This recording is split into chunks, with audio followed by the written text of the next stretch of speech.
നമസ്കാരം എല്ലാവർക്കും. ഞാൻ സുജാത, KSFE ഡിജിറ്റൽ ബിസിനസ് സെൻ്ററിലെ DGM ആണ്. ഇന്നിവിടെ KSFE പ്രവാസി ചിട്ടി കസ്റ്റമർ മീറ്റിൻ്റെ രണ്ടാമത്തെ സെഷനാണ് ആരംഭിക്കാൻ പോകുന്നത്. ഇന്ന് കൈകാര്യം ചെയ്യുന്ന വിഷയം ജാമ്യ വ്യവസ്ഥകളെ കുറിച്ചിട്ടാണ്. നമുക്കെല്ലാം അറിയാം, ഏതൊരു സാമ്പത്തിക ഉൽപ്പന്നത്തിനും ഒരു ജാമ്യം സ്വീകരിക്കേണ്ടതായി വരുമെന്നുള്ളത്. പ്രവാസി ചിട്ടിയിൽ ഒരു ചിട്ടി പ്രൈസ്ഡായി കഴിയുമ്പോൾ അതിൻ്റെ മേൽബാധ്യതക്കാണ് നമ്മൾ ജാമ്യം സ്വീകരിക്കുന്നത്. ഒരു ഉദാഹരണമായി പറയുകയാണെങ്കിൽ 40 മാസത്തെ ചിട്ടിയിൽ 10 തവണ കഴിയുമ്പോൾ തന്നെ ചിട്ടി പ്രൈസ്ഡ് ആവുകയാണെങ്കിൽ ഇനിയുള്ള 30 മാസത്തെ മേൽബാധ്യതയ്ക്കാണ് ജാമ്യം കൊടുക്കേണ്ടതായിട്ട് വരുന്നത്. അപ്പോൾ ഏത് തരത്തിലുള്ള ജാമ്യമാണ് KSFEയിൽ സ്വീകരിക്കുന്നത്, ഈ ജാമ്യങ്ങളുടെ വ്യവസ്ഥകൾ എന്തൊക്കെയാണെന്നൊക്കെ വിശദമായി ഇന്നിവിടെ പറയാൻ പോകുന്നത് KSFE ഡിജിറ്റൽ ബിസിനസ് സെൻ്ററിലെ സീനിയർ മാനേജറായ ശ്രീ സാബു ജെ ആണ്. സാബുവിനെ ഈ വിഷയം കൈകാര്യം ചെയ്യുവാനായിട്ട് ഞാൻ സ്വാഗതം ചെയ്യുന്നു. അതിനോടൊപ്പം തന്നെ മാന്യ ഇടപാടുകാരെ ഒരിക്കൽ കൂടി ഈ കസ്റ്റമർ മീറ്റ് സെഷനിലേക്ക് സ്വാഗതം ചെയ്തുകൊണ്ട് ഞാൻ എൻ്റെ വാക്കുകൾ നിർത്തുന്നു. നന്ദി, നമസ്കാരം. നമസ്കാരം എല്ലാവർക്കും.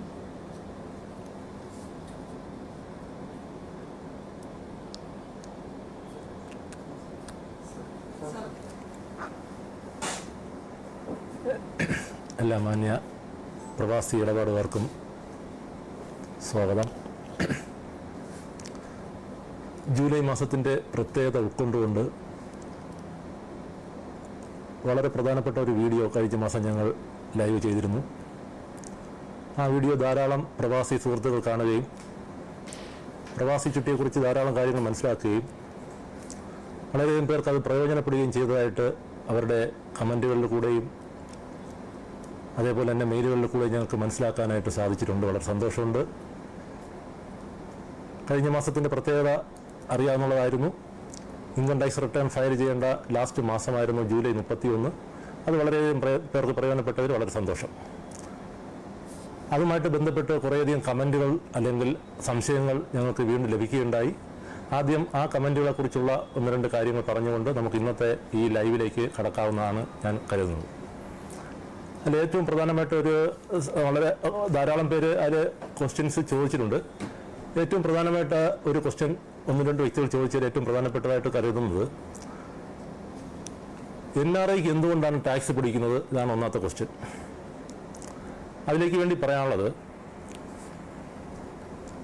ഇൻകം ടാക്സിൻ്റെ ആക്ട് അനുസരിച്ചും അതാത് സാമ്പത്തിക വർഷം പാർലമെൻറ്റ് പാസ്സാക്കുന്ന ബില്ലുകളുടെ അടിസ്ഥാനത്തിലാണ് ഇൻകം ടാക്സ് അഥവാ ആദായ നികുതി വ്യക്തികളിൽ നിന്ന് ഈടാക്കുന്നത്.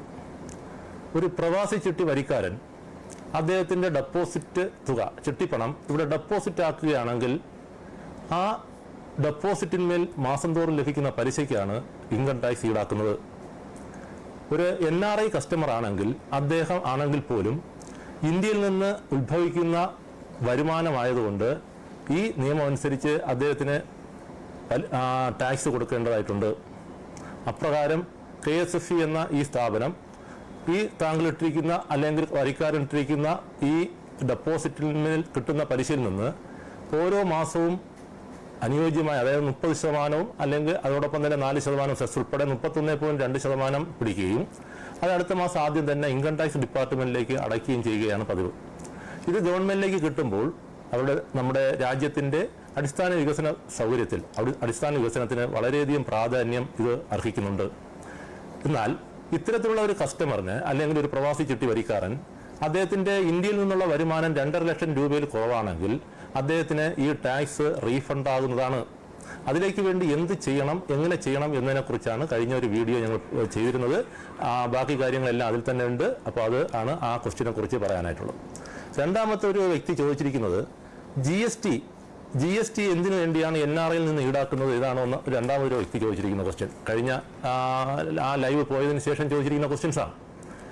അപ്പോൾ GST എന്താണ്? ഗുഡ്സ് ആൻഡ് സർവീസ് ടാക്സ് ആണ്. ഇന്ത്യയിൽ നിന്ന് സേവനത്തിന് ഈടാക്കുന്ന നികുതിയാണ് GST.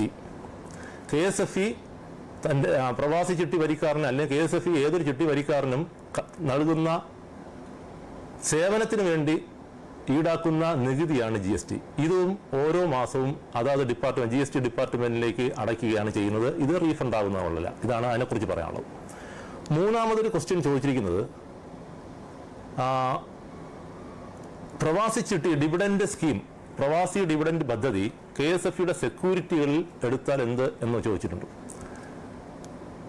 വെൽഫെയർ ഫണ്ട് ബോർഡ് എന്ന ഈ സ്ഥാപനം നടത്തുന്ന വെൽഫെയർ ഫണ്ട് ബോർഡാണ് പെൻഷൻ, അതായത് ഡിവിഡൻഡ് സ്കീം നടപ്പിലാക്കുന്നത്.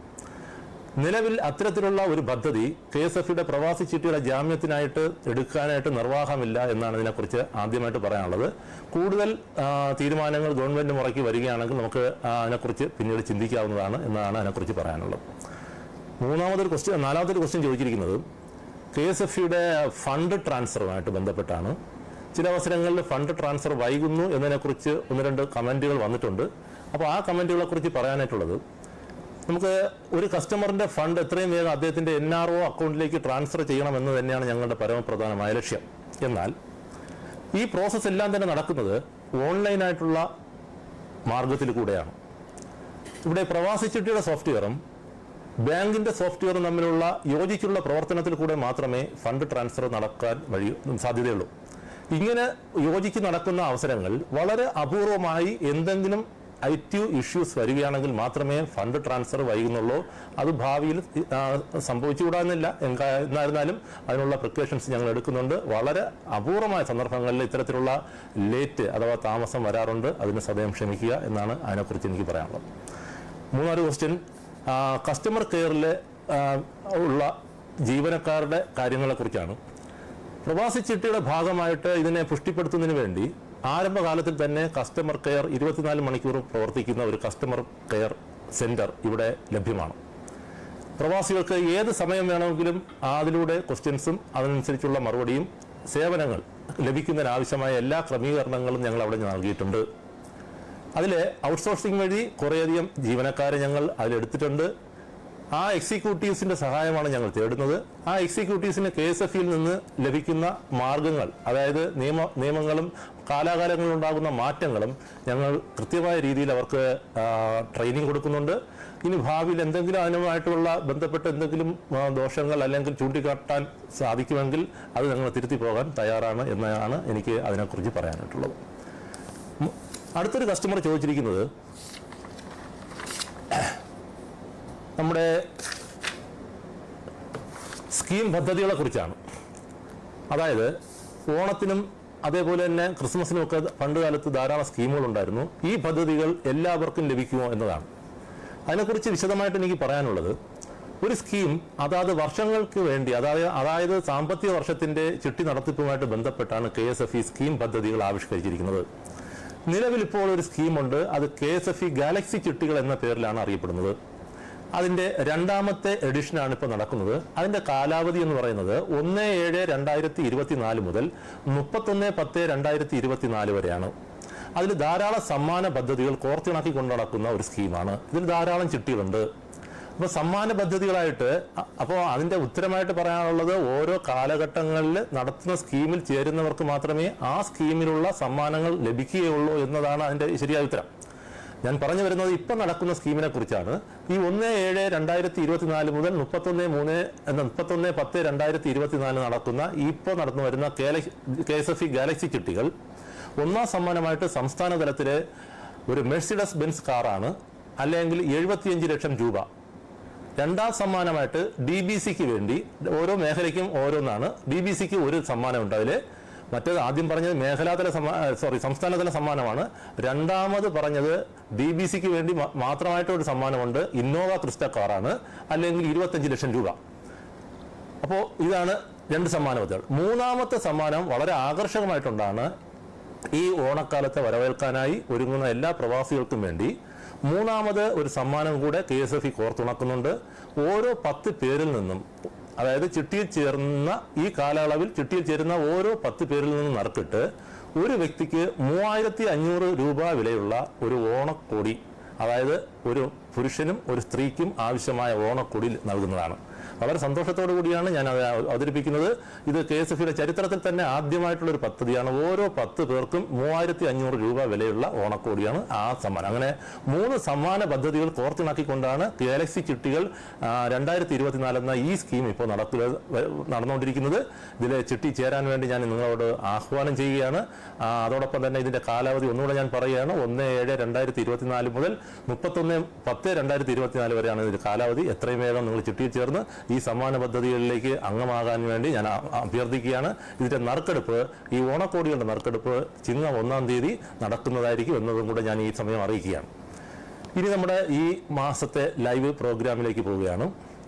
ഈ മാസത്തെ ലൈവ് പ്രോഗ്രാം ഉദ്ദേശിക്കുന്നത്, കഴിഞ്ഞ മാസം നമ്മൾ പറഞ്ഞത് ചിട്ടി എന്താണ്, ചിട്ടിയിലെ ലേലം എങ്ങനെയാണ് പങ്കെടുക്കേണ്ടത്, പ്രോക്സി എന്താണ്, സീക്രട്ട് ബിഡ് എന്താണ്, ചിട്ടി എങ്ങനെയാണ് നറുക്ക് കിട്ടുന്നത് അല്ലെങ്കിൽ ലേലത്തിൽ പിടിക്കുന്നതിനെ കുറിച്ചുള്ള വിശദമായ ഒരു വീഡിയോ ആണ് കഴിഞ്ഞ ലൈവിലുണ്ടായിരുന്നത്. ഈ മാസം നമ്മൾ പറയാൻ ഉദ്ദേശിക്കുന്നത്, ചിട്ടി വിളിച്ചു കഴിഞ്ഞാൽ അല്ലെങ്കിൽ ചിട്ടി പിടിച്ചെടുത്തു കഴിഞ്ഞാൽ അടുത്ത നടപടിക്രമങ്ങൾ എന്താണ്. പലർക്കും സംശയമുള്ള ധാരാളം കാര്യങ്ങൾ അതിനകത്തുണ്ട്. അത്തരത്തിലുള്ള കാര്യങ്ങളെക്കുറിച്ചുള്ള ഒരു അവലോകനമാണ് നമ്മൾ ഈ ലൈവിൽ കൂടെ നിങ്ങളോട് മുൻപിൽ വയ്ക്കുന്നത്. അതിന് ആവശ്യമായ കമന്റുകൾ ഇടുക. അതോടൊപ്പം തന്നെ നിങ്ങൾ സംശയങ്ങൾ നിങ്ങൾ എഴുതി ചോദിക്കുകയോ കമന്റ് ഇടുകയോ ചെയ്തു കഴിഞ്ഞാൽ അടുത്ത ലൈവിൽ നമുക്ക് അതിനുള്ള സംശയങ്ങൾ നമുക്ക് ദൂരീകരിക്കാനായിട്ട് സാധിക്കുന്നതാണ്. ആദ്യമായിട്ട് KSF നടക്കുന്ന ലേലത്തിനെ കുറിച്ചാണ്. അപ്പോൾ നമ്മൾ ഓരോ മാസവും ഒരു ചിട്ടിക്ക് ലേലമുണ്ട്. KSFയുടെ ലേലം അഡ്വാൻസ് ലേലമാണ്. ആയതിനാൽ ചിട്ടിപ്പണം ഇന്ന് പിടിച്ച ഒരു ചിട്ടാളിന് ചിട്ടിപ്പണം അടുത്ത മാസം ഇതേ ഡേറ്റിനാണ് ചിട്ടിപ്പണം കിട്ടാൻ യോഗ്യനാകുന്നത്. എന്നാൽ അദ്ദേഹത്തിന് അത്യാവശ്യമായിട്ട് എപ്പോഴെങ്കിലും ചിട്ടിപ്പണം വേണമെങ്കിൽ, അതായത് അടുത്ത മാസത്തെ ഡ്യൂ ഡേറ്റിന് മുന്നായിട്ട് ചിട്ടിപ്പണം വേണമെന്നുണ്ടെങ്കിൽ, മതിയായ രേഖകളെല്ലാം ഉണ്ടെങ്കിൽ അല്ലെങ്കിൽ മതിയായ ജാമ്യം ഉണ്ടെങ്കിൽ അദ്ദേഹത്തിന് ഏത് ദിവസം വേണമെങ്കിലും ഞങ്ങൾക്ക് ചിട്ടിപ്പണം നൽകുവാൻ സന്നദ്ധമാണ്. എന്നാൽ അടുത്ത മാസം ചിട്ടി കിട്ടേണ്ട യഥാർത്ഥ ഡ്യൂ ഡേറ്റും ഇദ്ദേഹം വാങ്ങുന്ന ഈ ഡ്യൂ ഡേറ്റും തമ്മിലുള്ള ഇടയ്ക്കുള്ള ദിവസങ്ങൾക്ക് അഡ്വാൻസ് പേയ്മെന്റ് ഇൻട്രസ്റ്റ് ഞങ്ങൾ ഈടാക്കുന്നുണ്ട്. അങ്ങനെ അഡ്വാൻസ് പേയ്മെന്റ് ഇൻട്രസ്റ്റ് തരുവാൻ സന്നദ്ധമാണെങ്കിൽ തീർച്ചയായിട്ടും നമുക്ക് ചിട്ടി തവണ തീയതിക്ക് മുന്നായിട്ട് ചിട്ടിപ്പണം നൽകുവാൻ സാധിക്കും എന്നുള്ളതാണ് എനിക്ക് ഇതിൽ ആദ്യമായിട്ട് അറിയിക്കാനുള്ളത്. ചിട്ടി പിടിക്കുക ഒരു വ്യക്തി എങ്ങനെയാണ് ചിട്ടിപ്പണത്തിന് വേണ്ടി ബാക്കി കാര്യങ്ങൾ ചെയ്യേണ്ടത്, ചിട്ടിപ്പണം കൈപ്പറ്റാനായിട്ട് എന്താണ് ചെയ്യേണ്ടത്, പലർക്കും സംശയമുള്ള ഒരു കാര്യമാണ്. ചിട്ടിപ്പണം ലഭിച്ചു കഴിഞ്ഞാൽ അല്ലെങ്കിൽ ചിട്ടി കിട്ടിക്കഴിഞ്ഞാൽ, ചിട്ടിപ്പണം ലഭിച്ചല്ല ചിട്ടി കിട്ടിക്കഴിഞ്ഞാൽ ആ വ്യക്തി എന്താണ് ചെയ്യേണ്ടത്? ഓൺലൈനായിട്ട് തന്നെ ഇവിടെ 2 കാര്യങ്ങൾ ചെയ്യാം. ഒന്ന്, ആ ചിട്ടിപ്പണം അദ്ദേഹത്തിന് ഇവിടെ തന്നെ നിക്ഷേപിക്കാം. 2, ഈ ചിട്ടിപ്പണം നിക്ഷേപിക്കാതെ അദ്ദേഹത്തിന് കൈപ്പറ്റാം. ഇതിൽ ഏത് വേണോ അദ്ദേഹത്തിന് തിരഞ്ഞെടുക്കാം. അദ്ദേഹം നിക്ഷേപിക്കുകയാണെങ്കിൽ വേറെ ജാമ്യങ്ങളൊന്നും തരേണ്ട ആവശ്യമില്ല. നമുക്ക് എപ്പോഴും ജാമ്യത്തിന്റെ ഒരു പ്രൊസീജിയർ KSF നിലനിൽക്കുന്നുണ്ട്. എന്തിനു വേണ്ടിയാണ് ജാമ്യം എന്നതിനെക്കുറിച്ചുള്ള ഞാൻ കഴിഞ്ഞ വീഡിയോയിൽ ഞാൻ പറഞ്ഞിട്ടുണ്ട്. അപ്പോൾ ഈ പ്രൊസീജിയർ അനുസരിച്ച് മാത്രമേ മുന്നോട്ട് പോകാൻ സാധിക്കുകയുള്ളൂ. ജാമ്യം എന്ന് പറയുന്നത് ആർക്കൊരു ബർഡൻ അല്ല, അത് മറ്റുള്ള കസ്റ്റമേഴ്സിനുള്ള ഒരു സെക്യൂരിറ്റിയാണ് ജാമ്യം എന്ന് മാത്രം കരുതിയാൽ മതി. കാരണം ജാമ്യം വാങ്ങുന്നത് KSFക്ക് വേണ്ടിയല്ല എന്നുള്ളത് ഞാൻ കഴിഞ്ഞ വീഡിയോയിലും പറഞ്ഞിരുന്നു. ജാമ്യം വാങ്ങുന്നത് KSFക്ക് വേണ്ടിയല്ല, പക്ഷേ പിടിക്കാത്ത ചിറ്റാനുള്ള ഒരു സെക്യൂരിറ്റി, ചിട്ടി പിടിക്കാത്ത ഒരു വ്യക്തിക്കുള്ള സെക്യൂരിറ്റി, ആ ചിട്ടിയിൽ ചേർന്നിരിക്കുന്ന മറ്റുള്ള വ്യക്തികൾക്കുള്ള ഒരു സെക്യൂരിറ്റി എന്ന ലെവലിലാണ് KSF ജാമ്യം സ്വീകരിക്കുന്നത്. അപ്പോൾ ഇങ്ങനെ ജാമ്യം സ്വീകരിച്ച് ചിട്ടിപ്പണം കൈപ്പറ്റാം. ഏത് രീതിയിലാണ് വേണ്ടതെങ്കിലും ഇതെല്ലാം തന്നെ നമുക്ക് ഓൺലൈനായിട്ട് ചെയ്യാവുന്ന കാര്യങ്ങൾ മാത്രമേ ഉള്ളൂ. ചിട്ടിപ്പണം വേണ്ട എന്നുണ്ടെങ്കിൽ, അതായത് ഇവിടെ തന്നെ നിക്ഷേപിക്കാൻ ഉദ്ദേശിക്കുകയാണെങ്കിൽ അദ്ദേഹത്തിന് മതിയായ പലിശ ഞങ്ങൾ അങ്ങോട്ട് നൽകുന്നതായിരിക്കും.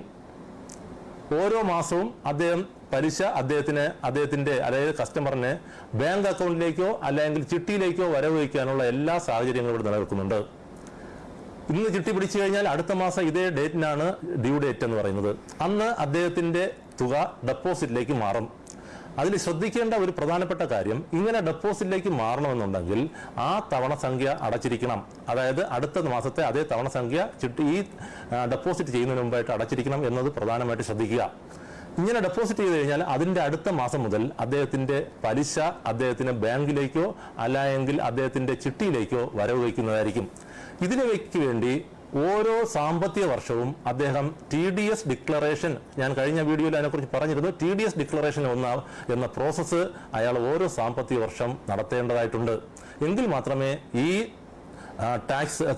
പലിശ അദ്ദേഹത്തിന് ബാങ്കിലേക്കോ അല്ലെങ്കിൽ അദ്ദേഹത്തിന്റെ ചിട്ടിയിലേക്കോ വരവ് വയ്ക്കാനായിട്ട് സാധിക്കുകയുള്ളൂ. ഇതെല്ലാം തന്നെ അദ്ദേഹത്തിന് ഓൺലൈനായിട്ട് ചെയ്യാവുന്ന കാര്യങ്ങളുമാണ്. ചിട്ടിപ്പണം കൈപ്പറ്റാനാണ് ഉദ്ദേശിക്കുന്നതെങ്കിൽ മതിയായ ജാമ്യം തരണം. നേരത്തെ പറഞ്ഞു കഴിഞ്ഞു ജാമ്യം എന്താണ്, ജാമ്യം എന്തിനു വേണ്ടി വാങ്ങുന്നു എന്നതിനെക്കുറിച്ച് ഞാൻ നേരത്തെ പറഞ്ഞു കഴിഞ്ഞു. മതിയായ ജാമ്യം ഉണ്ടെങ്കിൽ മാത്രമേ നമുക്ക് ചിട്ടിപ്പണം നൽകുവാൻ സാധിക്കുകയുള്ളൂ. എത്ര തുകയ്ക്കാണ് ജാമ്യം വേണ്ടത്? അവിടെ ഉപയോഗിക്കേണ്ട ഒരു വാക്കാണ് മേൽബാധ്യത. ചിട്ടിയിൽ ഇനി അടയ്ക്കാനുള്ള തുക എത്രയാണോ അതിനാണ് ജാമ്യം വേണ്ടത്. അതിനെ നമ്മൾ ഫ്യൂച്ചർ ലയബിലിറ്റി എന്ന് പറയുന്നു. ഫ്യൂച്ചർ ലയബിലിറ്റിക്കാണ് ജാമ്യം വേണ്ടത്. ഒരാൾ ഒരു ചിട്ടിയുടെ പകുതി അടച്ചു കഴിഞ്ഞാൽ ബാക്കി പകുതിക്ക് മാത്രമേ ജാമ്യം ആവശ്യമുള്ളൂ. ജാമ്യങ്ങൾ, പലതരത്തിലുള്ള ജാമ്യങ്ങൾ നമ്മൾ സ്വീകരിക്കുന്നുണ്ട്. ഈ ജാമ്യങ്ങൾ ചിട്ടിപ്പണം മുഴുവനാണ് കൈപ്പറ്റാൻ ഉദ്ദേശിക്കുകയാണെങ്കിൽ മേൽബാധ്യത എത്രയുണ്ടോ അതിന് മുഴുവനായിട്ടും ജാമ്യം വേണം. KSFE പ്രവാസി ചിട്ടി 9ഓളം ജാമ്യങ്ങൾ സ്വീകരിക്കുന്നുണ്ട്. പലതരത്തിൽ നമുക്ക് പെട്ടെന്ന് കിട്ടാൻ പറ്റുന്ന തരത്തിലുള്ള 9ഓളം ജാമ്യങ്ങൾ KSFEയുടെ പ്രവാസി ചിട്ടി സ്വീകരിക്കുന്നുണ്ട്. ഈ ജാമ്യങ്ങൾ ഒന്നോ അല്ലെങ്കിൽ ഒന്നിലധികമോ ആയി നമുക്ക് ജാമ്യം പെടുത്താവുന്നതും ചിട്ടിപ്പണം കൈപ്പറ്റാവുന്നതുമാണ്. ജാമ്യങ്ങൾ അവ ഏതൊക്കെയാണെന്ന് ഞാനൊന്ന് പ്രതിപാദിക്കാം നിങ്ങൾക്കൊന്ന് ഓർക്കാൻ വേണ്ടി. 1 ഫിക്സഡ് ഡെപ്പോസിറ്റ്, 2 ഗോൾഡ്, 3 ഇൻഷുറൻസ് അഥവാ പോളിസികൾ, 4 bank guarantee, 5 Kisan Vikas Patra, 6 national saving certificate, 7 non prized ചിട്ടികളുടെ പാസ്ബുക്കുകൾ, 8 ഉദ്യോഗജാമ്യം, 9 വസ്തുജാമ്യം. ഇങ്ങനെ 9 വിവിധതരം ജാമ്യങ്ങൾ KSFEയുടെ പ്രവാസി ചിട്ടി ജാമ്യമായി സ്വീകരിക്കുന്നുണ്ട്. ഇതിൽ ഒന്നിലധികമോ ജാമ്യമായിട്ട് ഫ്യൂച്ചർ ലയബിലിറ്റിക്ക് എത്രയാണോ വേണ്ടത് അതനുസരിച്ച് നമുക്ക് ജാമ്യപ്പെടുത്താവുന്നതാണ്. ഇപ്രകാരം മേൽബാധ്യതയ്ക്ക് വേണ്ടി നൽകുന്ന ജാമ്യം എവിടെയാണോ നൽകാൻ ഉദ്ദേശിക്കുന്നതെന്ന് കസ്റ്റമറിന് തിരഞ്ഞെടുക്കാവുന്നതാണ്. 2 ജാമ്യങ്ങൾ മാത്രം കസ്റ്റമർ ഇവിടെ തന്നെ ജാമ്യപ്പെടുത്താൻ സാധിക്കും. 1 പ്രവാസി ചിട്ടിയുടെ കസ്റ്റമറിന്റെ സ്വന്തം പേരിലുള്ള ചിട്ടി പാസ്ബുക്ക്, പിടിക്കാത്ത ചിട്ടിയുടെ പാസ്ബുക്ക്. 2 പ്രവാസി ചിട്ടിയുടെ കസ്റ്റമറിന്റെ സ്വന്തം പേരിലുള്ള FD, ഫിക്സഡ് ഡെപ്പോസിറ്റ്, വേറെ ഏതെങ്കിലും ചിട്ടിക്ക് വെച്ചിരിക്കുന്ന ഒരു ഡെപ്പോസിറ്റ്, അതിൽ അടച്ചു കഴിഞ്ഞ തുകയ്ക്കുള്ള ജാമ്യം. ഈ 2 ഭാഗങ്ങൾ അല്ലെങ്കിൽ ഈ 2 ജാമ്യങ്ങൾ കസ്റ്റമറിന് ഓൺലൈനായിട്ട് തന്നെ, അതായത് ഗൾഫിൽ ഇരുന്നുകൊണ്ടോ അല്ലെങ്കിൽ പ്രവാസ ജീവിതത്തിൽ ഇരുന്നുകൊണ്ട് തന്നെ ചെയ്യാവുന്ന കാര്യങ്ങളാണ്. വേറെ എവിടെയും പോകേണ്ട ആവശ്യം വരുന്നില്ല.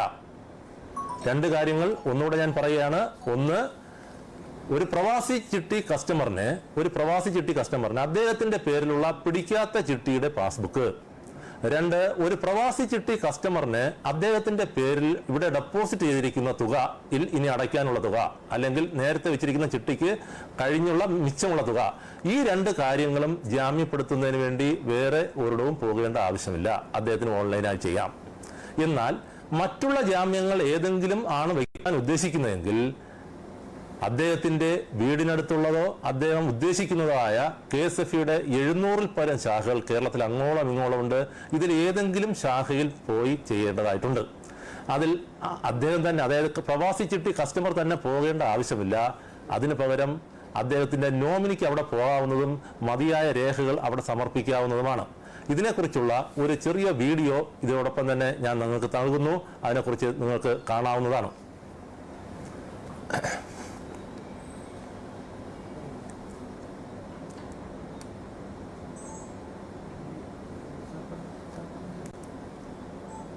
ഒന്നാമതായിട്ട് ചിട്ടി കൈപ്പറ്റുന്ന ഓരോ വ്യവസ്ഥകളെ കുറിച്ചുള്ള ഒരു വീഡിയോ ആണ് ഇവിടെ തരുന്നത്. പ്രവാസി ചിട്ടിയിൽ ഓൺലൈൻ രൂപത്തിൽ നടക്കുന്ന ഈ വരിക്കാർ, ഓൺലൈൻ ലേലത്തിലൂടെ ചിട്ടി ലഭിക്കുന്ന വരിക്കാർ ചിട്ടി തുക കൈപ്പറ്റുന്നതിന് ഡെപ്പോസിറ്റ് ചെയ്യുന്നതിനോ ഓൺലൈനായി അപേക്ഷിക്കണം. ആയത് വെബ്സൈറ്റിലും അതേപോലെ മൊബൈൽ ആപ്പിലും പ്രൈസ് മണി മെനുവിലെ സബ്മിറ്റ് പ്രൈസ് മണി റിക്വസ്റ്റ് വഴി ആണ് ചെയ്യേണ്ടത്. അതാണ് ആ വീഡിയോയിൽ കാണുന്നത്. ഇവിടെ പ്രൈസ് മണി റിക്വസ്റ്റ് നൽകുമ്പോൾ വരിക്കാർക്ക് 3 ചോയ്സുകൾ കാണാനായിട്ട് സാധിക്കും. പ്രൈസ് മണി റിക്വസ്റ്റ് സബ്മിറ്റ് ചെയ്യുമ്പോൾ 3 ചോയ്സുകൾ അവിടെ നൽകാനായിട്ട് സാധിക്കും. 1, ചിട്ടിത്തുക പൂർണ്ണമായി ഡെപ്പോസിറ്റ് ആക്കാം, അങ്ങനെയുള്ള ഒരു ചോയ്സ്. ഇതിലേക്ക് വേണ്ടി വേറെ ജാമ്യങ്ങളൊന്നും തന്നെ ആവശ്യമില്ല. ഞാൻ നേരത്തെ പറഞ്ഞതനുസരിച്ച് ചിട്ടിത്തുക ഡെപ്പോസിറ്റ് ചെയ്യുകയാണെങ്കിൽ വേറെ ജാമ്യങ്ങളൊന്നും തന്നെ ആവശ്യമില്ല. അത് ഈ മെനു വഴി അദ്ദേഹത്തിന് സബ്മിറ്റ് ചെയ്ത് കഴിഞ്ഞാൽ ചിട്ടിത്തുക പൂർണ്ണമായി ഇവിടെ ഡെപ്പോസിറ്റ് ചെയ്യാവുന്നതാണ്. രണ്ടാമത്തെ മെനു, ചിട്ടിത്തുക പൂർണ്ണമായി ബാങ്കിലേക്ക് വാങ്ങാനുള്ള സാഹചര്യമുണ്ട്. ചിട്ടിത്തുക പൂർണ്ണമായി ബാങ്കിലേക്ക് വാങ്ങണമെങ്കിൽ ഇനി അടയ്ക്കാനുള്ള തുകയ്ക്ക്, അതായത് മേൽ ബാധ്യതയ്ക്ക് ജാമ്യം ആവശ്യമാണ്. ഇതാണ് രണ്ടാമത്തെ മെനുവിൽ പറയുന്നത്. മൂന്നാമത്തെ മെനു എന്ന് പറയുന്നത് വരിക്കാർക്ക് ഇഷ്ടമുള്ള തുക ഡെപ്പോസിറ്റ് ചെയ്യുകയും ബാക്കി തുക ബാങ്കിലേക്ക് വാങ്ങുകയും ചെയ്യാവുന്നതാണ്. ഇഷ്ടമുള്ള തുക ഡെപ്പോസിറ്റ് ചെയ്യാം, ബാക്കി തുക ബാങ്കിലേക്ക് പോകാം. ഇങ്ങനെയുള്ള ഈ 2 സന്ദർഭങ്ങളിലും ജാമ്യം ആവശ്യമാണ്. ഇനി അടയ്ക്കാനുള്ള തുകയ്ക്ക് ജാമ്യം ആവശ്യമാണ്. ഇങ്ങനെ ജാമ്യം ആവശ്യമാവുകയാണെങ്കിൽ നേരത്തെ ഞാൻ പറഞ്ഞ 9 ജാമ്യങ്ങൾ ഏത് ജാമ്യമാണ് കൊടുക്കാൻ ഉദ്ദേശിക്കുന്നതെന്ന് മനസ്സിലാക്കി ആ ജാമ്യം നിങ്ങൾക്ക് സെലക്ട് ചെയ്യാവുന്നതും, ആ ജാമ്യം സെലക്ട് ചെയ്യുന്നതോടൊപ്പം തന്നെ ഏത് ശാഖയിലാണ്, ഞാൻ നേരത്തെ പറഞ്ഞ KSFE-യുടെ അങ്ങോളം ഇങ്ങോളം, കേരളത്തിൽ അങ്ങോളം ഇങ്ങോളമുള്ള 700-ലധികം ശാഖകളിൽ ഏത് ശാഖയിലാണ് വെക്കാൻ ഉദ്ദേശിക്കുന്നതെന്നും സെലക്ട് ചെയ്യാവുന്നതും അത് സബ്മിറ്റ് ചെയ്യാവുന്നതുമാണ്. ഇത്രയും ചെയ്തു കഴിഞ്ഞാൽ ഒരു പ്രവാസി കസ്റ്റമറിന് തൻ്റെ പ്രവാസ ലോക ജീവിതത്തിൽ നിന്നുകൊണ്ട് ചെയ്യാവുന്ന ഓൺലൈനായി ചെയ്യാവുന്ന കാര്യങ്ങൾ കഴിഞ്ഞു. ഇതാണ് ആദ്യമായി ചെയ്യേണ്ട ഒരു നടപടിക്രമം. ഇത് കഴിഞ്ഞാൽ നേരത്തെ സൂചിപ്പിച്ച പോലെ ചിട്ടികൾക്ക് ജാമ്യമായി ഉള്ള ഈ നേരത്തെ പ്രവാസി ചിട്ടി വരിക്കാരൻ സൂചിപ്പിച്ച പോലെ അദ്ദേഹത്തിൻ്റെ നോമിനി ഇതിൻ്റെ മതിയായ രേഖകളുമായി അതാത് ശാഖകളിൽ ഏത് ശാഖയിലാണോ താങ്കൾ സെലക്ട് ചെയ്തിരിക്കുന്നത് ആ ശാഖയിൽ പോകാവുന്നതും, ആ ശാഖയിൽ പോയി മതിയായ പേപ്പറുകളിൽ ഒപ്പിട്ട് കൊടുത്ത് ചിട്ടിപ്പണം ഒപ്പിട്ട് കൊടുക്കുന്നതോടൊപ്പം തന്നെ ആ രേഖകൾ, ആ ശാഖകൾ ഇങ്ങോട്ടേക്ക് അപ്ലോഡ് ചെയ്യുന്നതും, അപ്ലോഡ് ചെയ്ത രേഖകൾ ഇവിടെ പരിശോധിച്ച് അദ്ദേഹത്തിൻ്റെ NRO അക്കൗണ്ടിലേക്ക് ഈ പണം നൽകുന്നതുമായിരിക്കും. ഇതാണ് ഇതിലേക്ക് പറയാനുള്ള പ്രോസസ്സ്. ഇങ്ങനെ വരുമ്പോൾ ധാരാളം സംശയങ്ങൾ ഇനിയാണ് ഉടലെടുക്കാൻ പോകുന്നത്. ഞാൻ നേരത്തെ പറഞ്ഞ 9 ജാമ്യങ്ങളെക്കുറിച്ചുള്ള ഒരു ബ്രീഫ് ഡിസ്ക്രിപ്ഷൻ കൂടെ ഞാനിപ്പോൾ തരുന്നുണ്ട്. അത് തരുമ്പോൾ സംശയങ്ങൾക്ക് കുറേയധികം മാറ്റങ്ങൾ ഉണ്ടാകും എന്ന് വിശ്വസിക്കുന്നു. അതിൽ പ്രധാനമായിട്ട് ജാമ്യം, സ്വർണം, ഗോൾഡാണ്. ധാരാളം പേർക്ക് ഇപ്പോൾ നമുക്കറിയാം ബാങ്കിൽ നമ്മൾ ലോക്കറിൽ ധാരാളം പേര് ഗോൾഡ് വെച്ചിട്ടുണ്ടാകും. ഈ ഗോൾഡ് വെച്ചിട്ടുണ്ടെങ്കിൽ അതവിടെ വെറുതെ ഇരിക്കുകയാണ്. ഒരു പ്രവാസി ചിട്ടി വരിക്കാരൻ ഒരു ചിട്ടി പിടിച്ചു കഴിഞ്ഞാൽ ഫ്യൂച്ചർ ലയബിലിറ്റിക്ക് വേണ്ടിയുള്ള ഗോൾഡ് ആ ലോക്കറിൽ നിന്ന് അല്ലെങ്കിൽ വീട്ടിൽ നിന്ന് എടുത്ത് തൻ്റെ നോമിനിക്ക് അതാത് ശാഖകളിൽ കൊണ്ടുവയ്ക്കാവുന്നതാണ്. ഇതിലേക്ക് വേണ്ടി ചെയ്യാവുന്ന പ്രോസസ്സ് എന്ന് പറയുന്നത്, ഇനി എത്രയാണോ മതിയായ ജാമ്യം, അതായത് ഫ്യൂച്ചർ ലയബിലിറ്റി എത്രയാണോ അത്രയും രൂപയ്ക്കുള്ള ഗോൾഡാണ് നമുക്ക് പണയപ്പെടുകയല്ല ജാമ്യപ്പെടുത്തേണ്ടത്. ഇത് പണയപ്പെടുത്തുകയല്ല, ജാമ്യമായിട്ട് സ്വീകരിക്കുന്നതാണ്. അപ്പോൾ ഇതിലേക്ക് വേണ്ടി നോമിനി ഗോൾഡും കൊണ്ട് ബ്രാഞ്ചിലേക്ക് പോകേണ്ടതാണ്. ഏത് ശാഖയാണോ സെലക്ട് ചെയ്തിരിക്കുന്നത് ആ ശാഖയിലേക്ക് പോകേണ്ടതും അവിടെ ഗോൾഡ് സബ്മിറ്റ് ചെയ്ത് മതിയായ പേപ്പറിൽ ഒപ്പിട്ട് ആ പേപ്പറിൽ ഒപ്പിട്ട് കൊടുത്തതിന് ശേഷം നോമിനിക്ക് അവിടെ നിന്ന് പോകാവുന്നതാണ്. ഈ രേഖകളെല്ലാം തന്നെ ശാഖകൾ അതാത് ദിവസം തന്നെ അല്ലെങ്കിൽ പിറ്റേ ദിവസം തന്നെ ഞങ്ങൾ ഇങ്ങോട്ടേക്ക് അപ്ലോഡ് ചെയ്യുകയും പ്രവാസി ചിട്ടി വരിക്കാരന് അദ്ദേഹത്തിന്റെ NRO അക്കൗണ്ടിലേക്ക് ഡ്യൂ ഡേറ്റ് അനുസരിച്ച് ചിട്ടിപ്പണം കൈമാറുന്നതിനും സാധിക്കും. വളരെ എളുപ്പമുള്ള, വളരെ ഈസിയായി ചെയ്യാൻ പറ്റുന്ന ഏറ്റവും എളുപ്പമുള്ള ഒരു ജാമ്യ വ്യവസ്ഥയാണ് ഗോൾഡ്. ഇത് ധാരാളം പേര് ചെയ്യുന്ന ഒരു രീതിയാണ്. ഗോൾഡുള്ള എല്ലാ വ്യക്തികളും ഇത് ചെയ്തു കഴിഞ്ഞാൽ വളരെ ഈസി ആയിട്ട് തന്നെ കാര്യങ്ങൾ നടത്താനായിട്ട് സാധിക്കും. എല്ലാ ജാമ്യങ്ങളും സുതാര്യമാണ്, ലളിതമാണെങ്കിൽ അതിൽ ഏറ്റവും കൂടുതലായിട്ട് ഞാൻ പറയാൻ ഉദ്ദേശിച്ചതാണ് ഗോൾഡ്. രണ്ടാമത്തത് ഫിക്സഡ് ഡെപ്പോസിറ്റ്. പലതരത്തിലുള്ള ഫിക്സഡ് ഡെപ്പോസിറ്റുകൾ നമുക്ക് നിലവിലുണ്ട്. നാഷണലൈസ്ഡ് ബാങ്കുകൾ, അതുപോലെ തന്നെ ഷെഡ്യൂൾഡ് പ്രൈവറ്റ് സെക്ടർ ബാങ്കുകൾ, അതേപോലെ തന്നെ റീജിയണൽ റൂറൽ ബാങ്കുകൾ, സ്മോൾ ഫൈനാൻസ് ബാങ്കുകൾ, അതേപോലെ തന്നെ ട്രഷറി, അതേപോലെ പോസ്റ്റ് ഓഫീസ്, KSFE, ഇവയിൽ ഏതെങ്കിലും നിങ്ങൾ ഡെപ്പോസിറ്റ് ചെയ്തിരിക്കുകയാണെങ്കിൽ ആ ഡെപ്പോസിറ്റിന്റെ സർട്ടിഫിക്കറ്റ് അല്ലെങ്കിൽ ആ ഡെപ്പോസിറ്റ് ഞങ്ങൾ ജാമ്യമായി സ്വീകരിക്കുന്നു. ഇവിടെ ജാമ്യമായി സ്വീകരിക്കുമ്പോൾ ഒരു കാര്യം മനസ്സിലാക്കുക, നോമിനി ആരാണോ അവര് ഈ ജാമ്യത്തിന്റെ പേപ്പർ, അതായത് ജാമ്യത്തിന്റെ സർട്ടിഫിക്കറ്റ് ആ സെലക്ട് ചെയ്തിരിക്കുന്ന ശാഖയിലേക്ക് കൊണ്ടുപോകേണ്ടതും അവിടെ മതിയായ രേഖകൾ, മതിയായ പേപ്പറുകളിൽ ഒപ്പിട്ട് കൊടുക്കേണ്ടതും, അതനുസരിച്ച് ഈ ജാമ്യപ്പെടുത്തേണ്ട ഫിക്സഡ് ഡെപ്പോസിറ്റ് ഏത് ശാഖയിലുള്ള അല്ലെങ്കിൽ ഏത് ബാങ്കിലുള്ള ഡെപ്പോസിറ്റ് ആണോ ആ ബാങ്കിലേക്ക് ഞങ്ങൾക്ക് ഒരു കൺഫർമേഷൻ അയക്കേണ്ടതുണ്ട്. അപ്പോൾ പ്രോസസ്സ് എന്ന് പറയുന്നത്, ആദ്യമായി താങ്കൾ സെലക്ട് ചെയ്യുന്നു, പ്രവാസി ചിട്ടി വരിക്കാരൻ തൻ്റെ ഓപ്ഷൻ സെലക്ട് ചെയ്യുന്നു, ഫിക്സഡ് ഡെപ്പോസിറ്റ് ആണ് നൽകുന്നത് എന്ന് സെലക്ട് ചെയ്യുന്നു, അതോടൊപ്പം തന്നെ ഏത് ശാഖയിലേക്കാണ് കൊടുക്കുന്നത് എന്ന് സെലക്ട് ചെയ്തു, അതോടൊപ്പം തന്നെ അദ്ദേഹത്തിന്റെ പണി കഴിഞ്ഞു. പിറ്റേ ദിവസം അല്ലെങ്കിൽ അടുത്ത ദിവസം നോമിനി ഫിക്സഡ് ഡെപ്പോസിറ്റിന്റെ റെസീറ്റുമായിട്ട് ശാഖ KSFE-യുടെ ശാഖയിൽ അതാത് ശാഖയിൽ പോകുന്നു. ആ പോകുന്ന ശാഖയിൽ ചെന്ന് പേപ്പറുകൾ ഒപ്പിട്ട് കൊടുക്കുന്നു. ശാഖ നേരെ ഈ ഡെപ്പോസിറ്റിന്റെ റെസീറ്റ് ഏത് ബാങ്കിലുള്ള റെസീറ്റാണോ ആ ബാങ്കിലേക്ക് ഒരു കൺഫർമേഷന് വേണ്ടി അയക്കുന്നു. ആ റെസീറ്റ് തുടർന്ന് തിരികെ വന്നു കഴിഞ്ഞാൽ ആ പ്രോസസ്സ് പൂർത്തിയാകുന്നു. അതിനെ ഇങ്ങോട്ടേക്ക് അപ്ലോഡ് ചെയ്യുന്ന മുറയ്ക്ക് ഞങ്ങൾ ഇവിടെ നിന്ന്, അതായത് പ്രവാസി ചിട്ടി സെന്ററിൽ നിന്ന് കസ്റ്റമറിന്റെ NRO അക്കൗണ്ടിലേക്ക് ചിട്ടിപ്പണം കൈമാറുന്നു. വളരെ എളുപ്പമുള്ള മറ്റൊരു ജാമ്യ വ്യവസ്ഥയാണ് ഈ പറഞ്ഞത്. ഇതാണ് ഫിക്സഡ് ഡെപ്പോസിറ്റുകളെ കുറിച്ച് പറയാനുള്ളത്. അതേപോലെ മറ്റൊരെണ്ണമാണ് കിസാൻ വികാസ് പത്ര, അതേപോലെ നാഷണൽ സേവിംഗ് സർട്ടിഫിക്കറ്റ്. ഇവയെല്ലാം തന്നെ നമുക്ക് പോസ്റ്റ് ഓഫീസ് വഴി കിട്ടുന്നതാണ്. പോസ്റ്റ് ഓഫീസിൽ നിന്ന് കിട്ടുന്ന ഈ സർട്ടിഫിക്കറ്റുമായിട്ട് നോമിനി അതാത് ശാഖകൾ സന്ദർശിക്കാവുന്നതും ആ ശാഖകളിൽ നിന്നുള്ള പേപ്പറുകൾ ഒപ്പിട്ട് ആ ശാഖകളിൽ നിന്ന് നേരെ പോസ്റ്റ് ഓഫീസിലേക്ക് ലെറ്റർ കൊടുക്കുന്നതും പോസ്റ്റ് ഓഫീസിന്റെ കൺഫർമേഷൻ വാങ്ങി അതിനെ അവിടെ സ്വീകരിച്ചതിന് ശേഷം അതിനെ അപ്ലോഡ് ചെയ്യുന്ന മുറയ്ക്ക് ചിട്ടിപ്പണം നൽകാവുന്നതുമാണ്. അപ്പോൾ ചുരുക്കി പറഞ്ഞാൽ പ്രോസസ്സ് എല്ലാം സെയിം ആണ്, എടുക്കുന്ന രീതികളെല്ലാം ഒന്ന് തന്നെയാണ്. ജാമ്യങ്ങളുടെ പേരുകൾക്ക് മാത്രമേ വ്യത്യാസമുള്ളൂ. ഫിക്സഡ് ഡെപ്പോസിറ്റ് ആണെങ്കിൽ ബാങ്കുകളിലേക്ക് പോകണം, നാഷണൽ സേവിംഗ് സർട്ടിഫിക്കറ്റോ അല്ലെങ്കിൽ കിസാൻ വികാസ പത്രമാണെങ്കിൽ നമുക്ക് പോസ്റ്റ് ഓഫീസിലേക്ക് പോയി വാങ്ങാവുന്നതാണ്. ഇതെല്ലാം തന്നെ ഒരേ രീതിയിലുള്ള ജാമ്യങ്ങളാണ്. ഇതാണ് ഫിക്സഡ് ഡെപ്പോസിറ്റ് എന്ന രണ്ടാമത്തെ ജാമ്യത്തിനെ കുറിച്ച് ഞാൻ എനിക്ക് പറയാനുള്ളത്. മൂന്നാമത്തേത് ഇൻഷുറൻസ് പോളിസികൾ. നമുക്ക് വളരെ പരിചിതമായ ഒരു ജാമ്യ വ്യവസ്ഥയാണ് പോളിസി ഇൻഷുറൻസ്.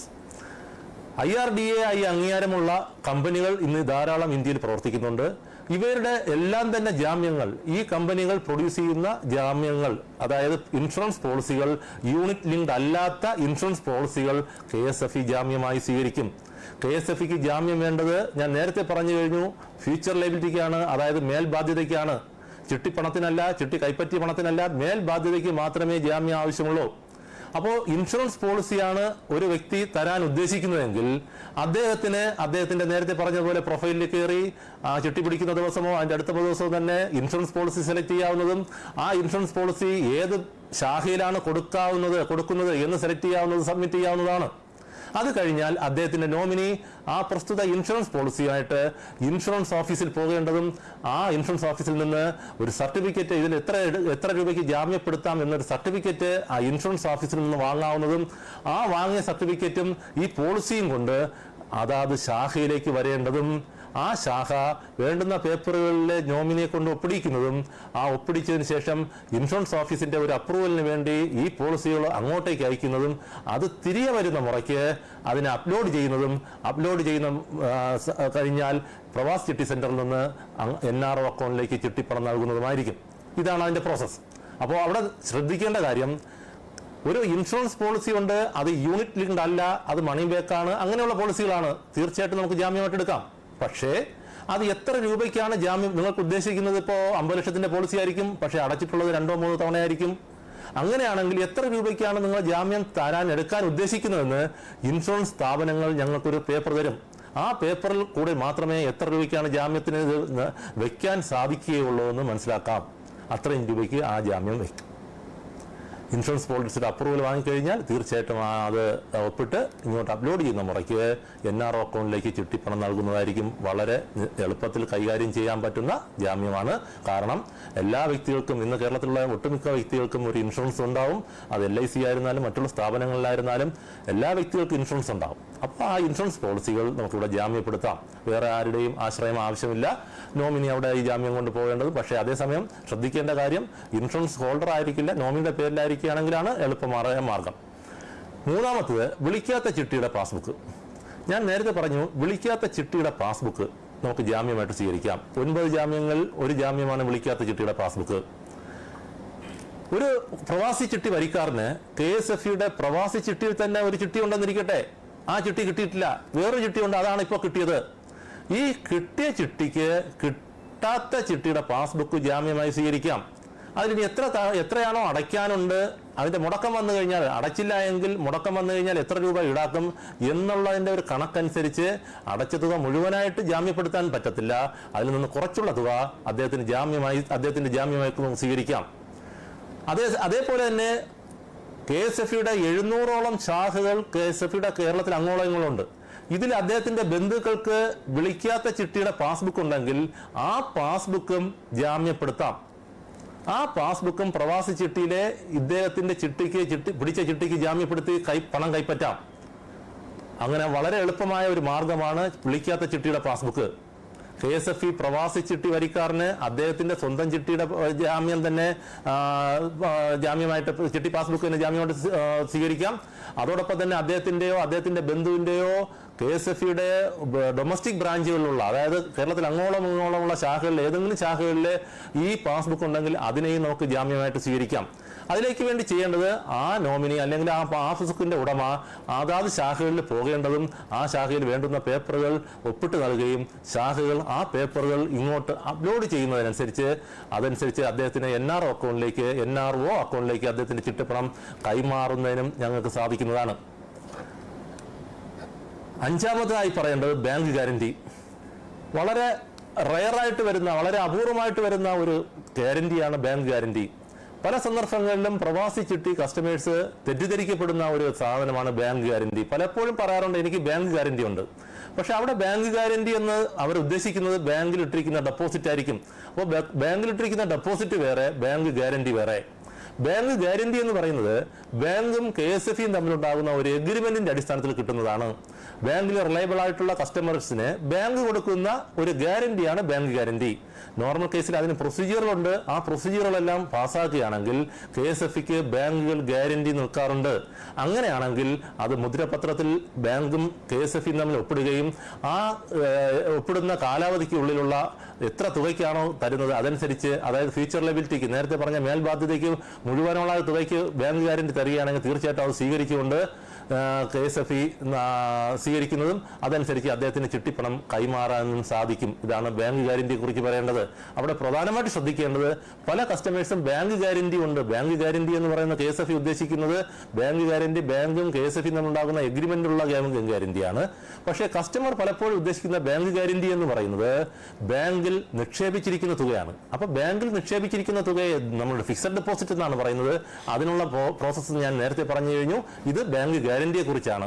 ഇതാണ് അതിൽ പറയാനുള്ളത്. അടുത്തതായി പ്രധാനപ്പെട്ട ഒരു ജാമ്യമാണ് ഉദ്യോഗജാമ്യം.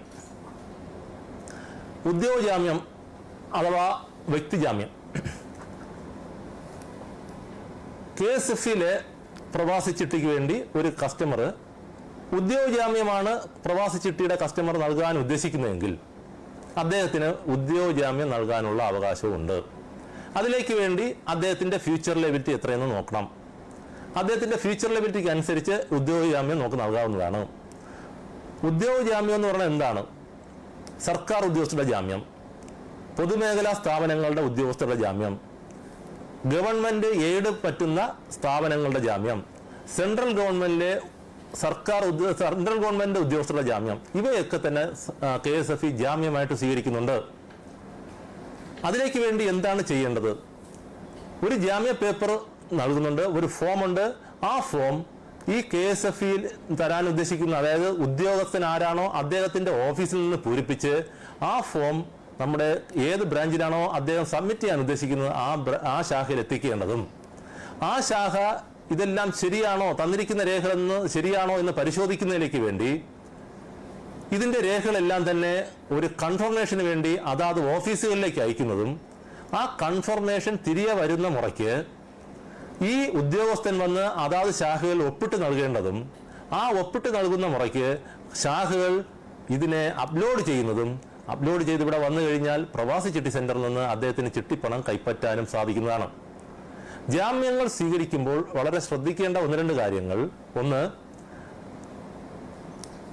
അടിസ്ഥാന ശമ്പളത്തിന്റെയും DA-യുടെയും, അതായത് വാങ്ങുന്ന ശമ്പളത്തിന്റെ 8 ഇരട്ടി 10 ഇരട്ടി എന്നീ ക്രമത്തിലാണ് ജാമ്യങ്ങൾ സ്വീകരിക്കുന്നത്.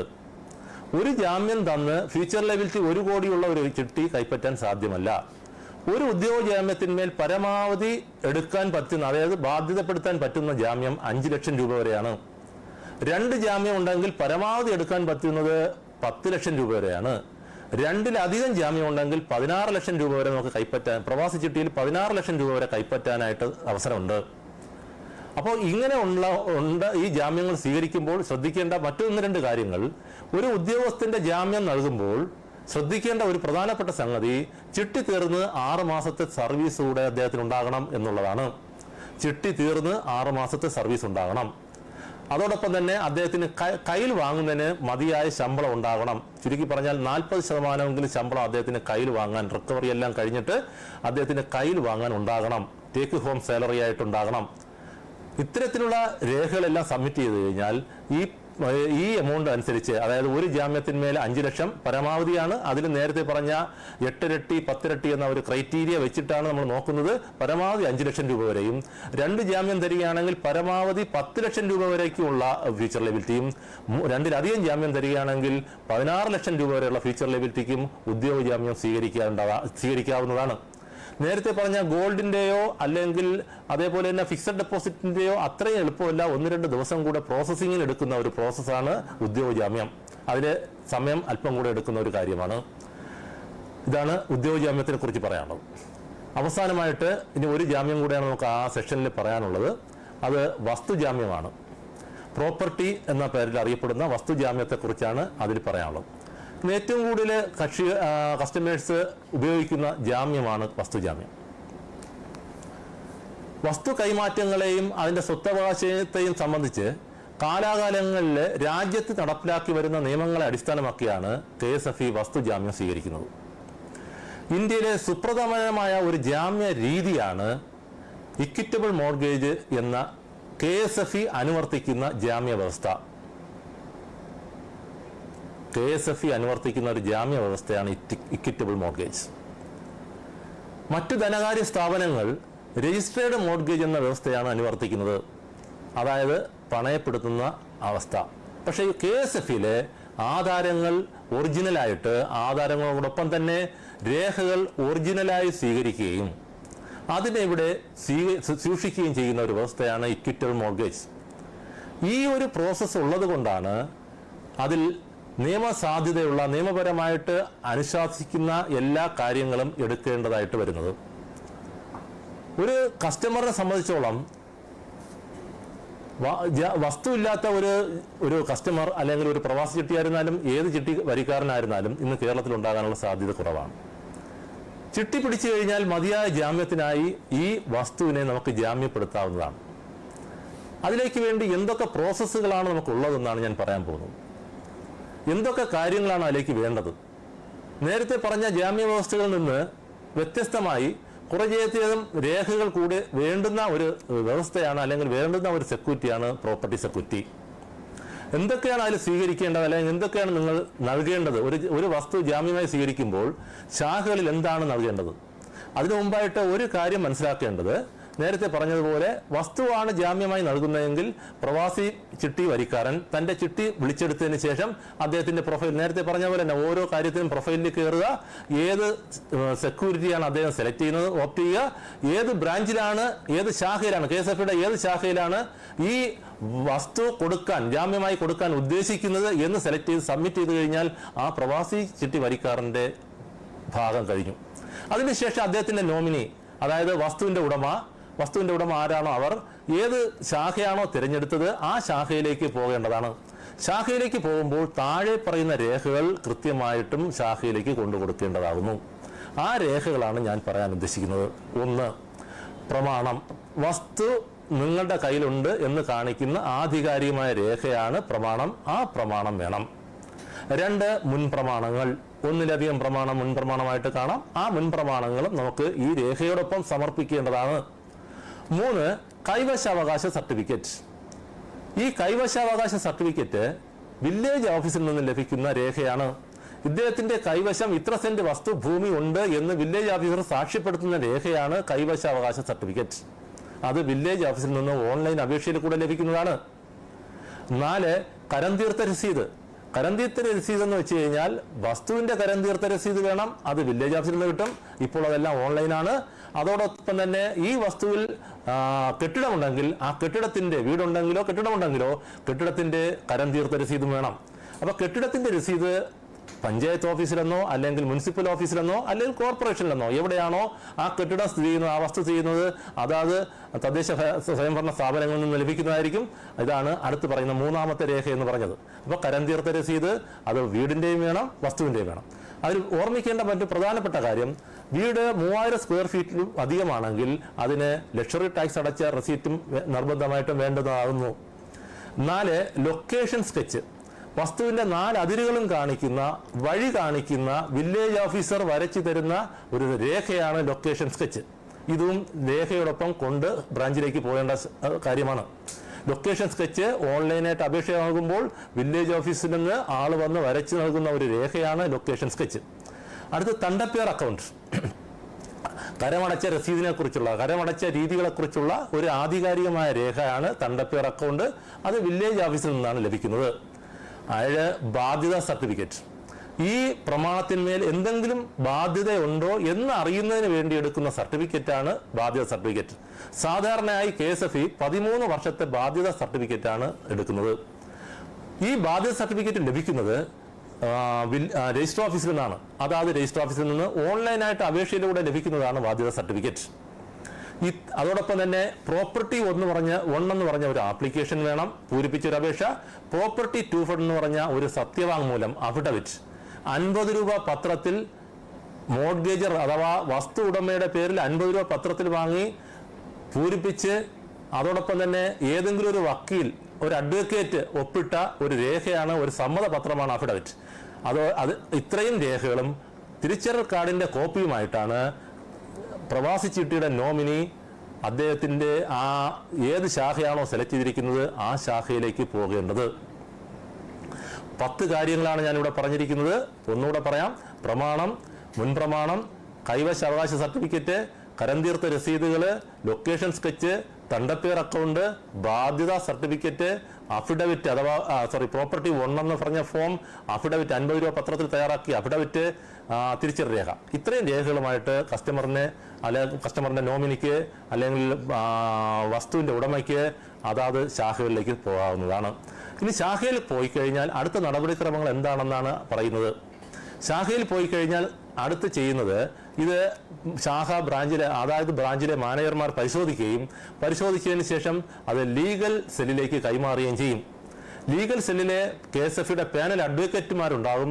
അഡ്വക്കേറ്റുമാരാണ് ഇത് എടുക്കാൻ പറ്റുമോ അഥവാ സ്വീകാര്യമാണോ, ഈ ജാമ്യം സ്വീകാര്യമാണോ അല്ലയോ എന്ന് തീരുമാനിക്കുന്നത്. അഡ്വക്കേറ്റ് സ്വീകാര്യമാണ് എന്ന് പറഞ്ഞതാണ് പ്രമാണം അഥവാ രേഖകൾ മടക്കുന്നതെങ്കിൽ അടുത്തതായി ഇത് വസ്തു വാല്യുവേഷന് പോകേണ്ടതായിട്ടുണ്ട്, വസ്തുവിന് വിലയിടേണ്ടതായിട്ടുണ്ട്. വിലയിടുന്നതിന് വേണ്ടി മാനേജരും അതോടൊപ്പം തന്നെ വാല്യൂവറുണ്ട്, അതോടൊപ്പം തന്നെ വേറൊരു ശാഖയിലെ മാനേജറുണ്ട്. ഇങ്ങനെ 3 പാനൽ അടങ്ങുന്ന ഒരു കമ്മിറ്റിയാണ് വാല്യുവേഷന് വേണ്ടി വരുന്നത്. ഈ വാല്യുവേഷൻ കഴിഞ്ഞ് ആ വാല്യുവേഷൻ റിപ്പോർട്ട് കിട്ടുന്ന മുറയ്ക്ക് ശാഖകളിൽ പ്രോസസ്സ് ചെയ്യുകയും പ്രോസസ്സിൽ അനുസരിച്ച് പാസ്സാക്കുന്നതനുസരിച്ച് മോർഗേജറിന് ലെറ്റർ അയക്കുകയും ഒപ്പിടുന്നതിന് വേണ്ടി, അതായത് മോർഗേജ് ചെയ്യുന്നതിന് ലെറ്റർ അയക്കുകയും ചെയ്യുന്നു. ആ ലെറ്റർ കൊണ്ട് ഒപ്പിടുന്ന മുറയ്ക്ക് അടുത്ത അവസാനത്തെ ഒരു ബാധ്യത സർട്ടിഫിക്കറ്റ്, അതായത് നേരത്തെ എടുത്ത തീയതിക്കും ഒപ്പിടുന്ന തീയതിക്കും ഇടയ്ക്കുള്ള ഒരു ബാധ്യത സർട്ടിഫിക്കറ്റ് എടുക്കേണ്ടതായിട്ട് ഇവിടെയുണ്ട്. കാരണം KSFEയിൽ ഒരു ജാമ്യം തന്നു കഴിഞ്ഞാൽ എന്നാണോ ആ കസ്റ്റമർ അല്ലെങ്കിൽ ആ മോർഗേജർ വസ്തു ഉടമസ്ഥൻ ഒപ്പിടുന്നത് അന്നത് മുതലാണ് അതിന് പ്രാബല്യം. തലേ ദിവസം വരെ ആ വസ്തുവിൽ എന്തെങ്കിലും സംഭവിച്ചിട്ടുണ്ടോ അല്ലെങ്കിൽ എന്തെങ്കിലും ബാധ്യതകൾ നിലവിലുണ്ടോ എന്ന് അറിയുന്നതിന് വേണ്ടിയാണ് അതായത് ബാധ്യത സർട്ടിഫിക്കറ്റ് ഒരിക്കൽ കൂടി എടുക്കുന്നത്. ഇത്രയും പ്രോസസ്സ് പൂർത്തിയായി കഴിഞ്ഞാൽ ആ രേഖകളെല്ലാം തന്നെ അതാത് ശാഖകൾ അപ്ലോഡ് ചെയ്യുന്ന ശാഖകൾ അപ്ലോഡ് ചെയ്യുന്ന രേഖകൾ ഇവിടെ പ്രവാസി ചിട്ടിയിൽ ലഭിക്കുന്ന മുറയ്ക്ക് അദ്ദേഹത്തിന്റെ NRO അക്കൗണ്ടിലേക്ക് ട്രാൻസ്ഫർ ചെയ്യുന്നതുമാണ്. ഇതിന് ശ്രദ്ധിക്കേണ്ട 1-2 കാര്യങ്ങൾ കൂടെ പറയാം. ഇതിലേറ്റവും പ്രധാനമായിട്ട് ശ്രദ്ധിക്കേണ്ടത്, മേൽബാധ്യത 20 ലക്ഷം രൂപ വരേക്ക് മാത്രമേ ഒരു ശാഖാ മാനേജർക്ക് അക്സെപ്റ്റ് ചെയ്യാൻ സാധിക്കത്തുള്ളൂ. വളരെ പ്രധാനമായിട്ട് ശ്രദ്ധിക്കേണ്ടതാണ്. 50 ലക്ഷം രൂപയുടെ ചിട്ടി, മേൽബാധ്യത 50 ലക്ഷം രൂപയുടെ ചിട്ടി ഉണ്ടെങ്കിൽ അത് ശാഖയിലെ മാനേജർക്ക് മാത്രമായിട്ട് അത് കൈകാര്യം ചെയ്യാൻ പറ്റില്ല, അക്സെപ്റ്റ് ചെയ്യാൻ പറ്റത്തില്ല. അങ്ങനെ വരുന്ന സന്ദർഭങ്ങളിൽ ഈ ശാഖാ മാനേജർ അദ്ദേഹത്തിന്റെ റെക്കമെൻഡേഷനോടുകൂടി ആ ശാഖയിരിക്കുന്ന അല്ലെങ്കിൽ ആ ബ്രാഞ്ചിലിരിക്കുന്ന മേഖലാ കാര്യാലയങ്ങളിലേക്ക് അയക്കുന്നതും മേഖലാ കാര്യാലയത്തിലെ മേഖലാ മേധാവി അത് പാസ്സാക്കുന്നതുമാണ്. ഇത് ഞാൻ പറയാനുള്ള കാരണം പല കസ്റ്റമറും വളരെയധികം ബുദ്ധിമുട്ട് പറയുന്ന ഒരു സാഹചര്യം ഉണ്ടാകുന്നുണ്ട്. അവിടെ ശ്രദ്ധിക്കേണ്ട ഒരു പ്രധാനപ്പെട്ട കാര്യമാണ്, ഒരു ശാഖയിലെ ബ്രാഞ്ച് മാനേജർക്ക് 20 ലക്ഷം രൂപ വരെയുള്ള മേൽബാധ്യതകൾക്ക് മാത്രമേ അക്സെപ്റ്റ് ചെയ്യാൻ പാസ്സാക്കാൻ അനുവാദമുള്ളൂ. അതിന് മുകളിലുള്ള ബാധ്യതകളെല്ലാം പാസ്സാക്കുന്നത് അല്ലെങ്കിൽ അതിനുള്ള മുകളിലുള്ള ഫീച്ചർ ലെബിലിറ്റി പാസ്സാക്കുന്നത് മേഖലാ കാര്യാലയത്തിലാണ്. അവിടെയും ഒരു ലീഗൽ സെല്ലുണ്ട്, അതിൽ പോയി പാസ്സായി വരേണ്ടതായിട്ടുണ്ട്. ഇത് പറയാനുള്ള പ്രധാന കാര്യം അല്പം കൂടെ ഡിലേ അതിലുണ്ടാകും അല്ലെങ്കിൽ കാലതാമസം ഉണ്ടാകും എന്ന് അറിയിക്കുന്നതിന് വേണ്ടിയാണ് ഞാൻ ഈ കാര്യം പറഞ്ഞത്. KSFE അത് അടുത്ത് എന്താണ് ശ്രദ്ധിക്കേണ്ട മറ്റൊരു കാര്യം, മേൽബാധ്യതയുടെ ഇരട്ടിയായിരിക്കണം ഒരു വസ്തുവിന്റെ വാല്യൂഷൻ. മേൽബാധ്യത 50 ലക്ഷം രൂപയുണ്ടെങ്കിൽ വസ്തുവിൻ്റെ വാല്യൂഷൻ 1 കോടി ഉണ്ടാകണം. മേൽബാധ്യത ഇരട്ടിയായിരിക്കണം വസ്തുവിൻ്റെ വാല്യൂഷൻ. അപ്പോൾ വസ്തുവിൻ്റെ വാല്യൂഷൻ്റെ പകുതിയാണ് നമ്മൾ മേൽബാധ്യതയായിട്ട് അക്സെപ്റ്റ് ചെയ്യുന്നത്. ഒരു വസ്തു ഏറ്റവും പ്രധാനമായിട്ട് ശ്രദ്ധിക്കേണ്ടത്, ഒരു വസ്തുവിൽ ഞാൻ ഈ പറഞ്ഞ രേഖകളെല്ലാം തന്നെ നൽകി അതിൻ്റെ പ്രോസസ്സിങ്ങിന് ലേശം സമയമെടുക്കും. അപ്പോൾ ഈ സമയമെടുത്ത് ഒരു വസ്തു അക്സെപ്റ്റ് ചെയ്ത് കഴിഞ്ഞാൽ തുടർന്ന് വരുന്ന ഏതൊരു ജാമ്യത്തിനും ഈ വസ്തു നമുക്ക് ജാമ്യപ്പെടുത്താവുന്നതാണ്. ആ പ്രവാസി ചിട്ടി വരിക്കാരന് വീണ്ടും ചിട്ടികളുണ്ടെങ്കിൽ തീർച്ചയായിട്ടും ആ ചിട്ടികളുടെ ബാധ്യത വാല്യൂഷൻ ഉണ്ടെങ്കിൽ ഇത് മാത്രം വെച്ച് നമുക്ക് ചെയ്യാവുന്നതാണ്. അതിലേക്ക് നേരത്തെ പറഞ്ഞ ഈ പ്രോസസ്സുകളുടെ ഒന്നും തന്നെ ആവശ്യമില്ല. വളരെ കുറഞ്ഞ രീതിയിൽ തന്നെ നമുക്ക് പ്രോസസ്സ് ചെയ്ത് പെട്ടെന്ന് തന്നെ നമുക്ക് പ്രോസസ്സ് ചെയ്യാവുന്നതാണ്. ആയതുകൊണ്ട് ഞാൻ നിങ്ങളോട് പറയുന്ന പ്രധാനപ്പെട്ട ഒരു കാര്യം, നല്ല വിലപിടിപ്പുള്ള വസ്തുക്കൾ KSFEക്ക് ജാമ്യമായി നൽകണം എന്നതാണ് എനിക്ക് നിങ്ങളോട് പറയാനുള്ള ഒരു അഭ്യർത്ഥന.